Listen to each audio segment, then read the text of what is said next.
কি জানো একবার খরগোশ এত হেসেছিল যে তার কি হলো তোমরা নিজেই দেখে নাও। একবার এক জঙ্গলে এক খরগোশ ছিল। হ্যালো। সেই খরগোশ থাকতো এক পাহাড়ে। পাহাড়ের ওপারেই ছিল এক জঙ্গল। হ্যাঁ ঠিক বলেছ। আর জঙ্গলে ছিল আরো অনেক খরগোশ, কিন্তু পাহাড় আর জঙ্গলের মাঝখানে ছিল একটা বড় নদী। একবার খরগোশ ভাবলো, আমি তো এখানে একাই পড়ে আছি, যদি আমি আমার বন্ধুদের কাছে যেতে পারি তাহলে তো মজা হবে, কিন্তু কিভাবে যাব, কি করা যায়, মাঝখানে তো নদী পড়ে গেছে।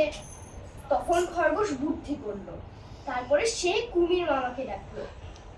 কুমির মামা, ও কুমির মামা, কোথায় তুমি?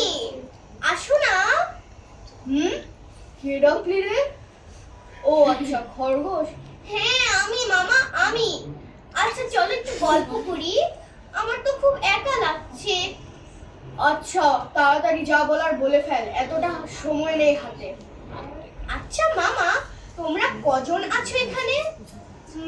আমি তো ঠিক গুনতে পারি না, তাই গুনে দেখিনি কখনো। আরে মামা, কেউ যদি হারিয়ে যায় তাহলে তুমি বুঝবে কিভাবে? ওহো, এটা তো খুবই ভালো কথা বলেছিস। এটা তো একটা চিন্তার বিষয় হলো, কিন্তু আমি কি করব? বন্ধুরা কি করা যায় তোমরা কি জানো? মামা আমার একটা বুদ্ধি আছে। বল। মামা তুমি সবাইকে ডেকে আনো, তাহলে আমি তোমাদেরকে গুনে দেই। ঠিক আছে, কথাটা মন্দ বলিসনি, তাহলে আমি সবাইকে ডেকে আনছি। এই বলে কুমির গেল সবাইকে ডাকতে। খরগোশ তো অপেক্ষা করছে। তখন কুমির আসলো। সবাইকে নিয়ে এসেছি।